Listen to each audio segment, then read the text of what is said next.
what's the difference between a Beyond Burger and your typical veggie burger? Well, I'm glad you asked. DeAndre Jordan here, and we're talking about the future of food. Prepare to get your mind blown. Today we have a very special guest for you. This is the amazing Dr. Hazel Lee.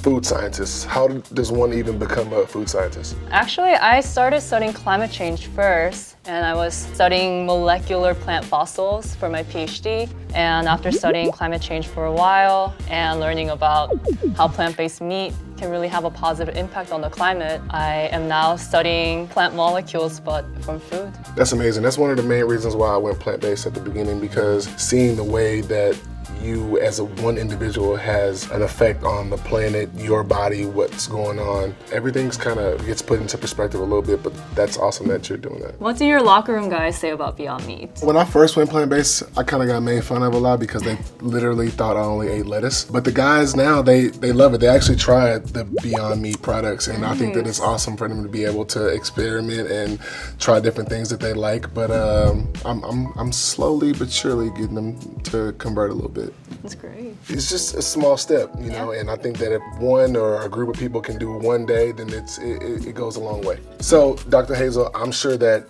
everybody watching this has this question. How do you turn plants into meat? All of the components in meat, protein, fats, carbs, they're all found in the plant kingdom. In nature, plant protein is more globular, like this. They're sort of like these coiled pipe cleaners.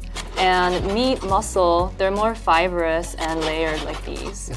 So using our proprietary technology of texturization, through heating, cooling, and pressure, we can change these protein structures on the micro level. After our texturization process, it looks more like a meat where it has these fibrous layers. I can't believe we just did that. So what's the difference between a Beyond Burger and your typical veggie burger? Well, I'm glad you asked.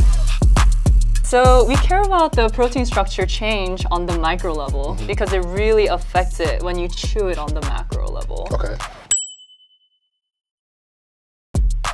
Yeah, so when we open up this ground beef burger, you see these almost layer by layer protein structure. That's a nice chew. And so does our Beyond Burger. And you can see these more texture, and it has that meaty push to it. These are mostly from rice protein, veggie patties.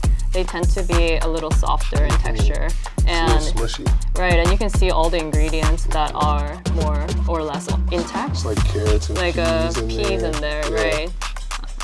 But veggie patties were mostly targeting vegetarians, so it is inherently a different bar. At plant-based meat, we're trying to mimic cooking, taste, flavor, texture, everything as if a meat eater would look for. Dr. Hazel, what benefits does a Beyond Burger have in comparison to a regular beef burger? Beyond Burgers are not only better for you, but it's better for the planet. According to our life cycle analysis, original Beyond Burger compared to beef burger, we use 99% less water, 93% less land, 91% fewer greenhouse gases, and 46% less energy. Dr. Hazel, what separates Beyond Meat from the other competitors that we're not going to mention here?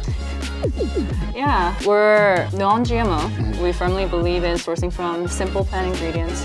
We don't have any cholesterol, antibiotics, hormone, kosher. What's the biggest misconception you face as a vegan? The number one is, where do you get your protein from then? Because obviously, and you know this as a food scientist, we can only get protein from animals, right? Like, that is false, by the way. Not true. Not true at all.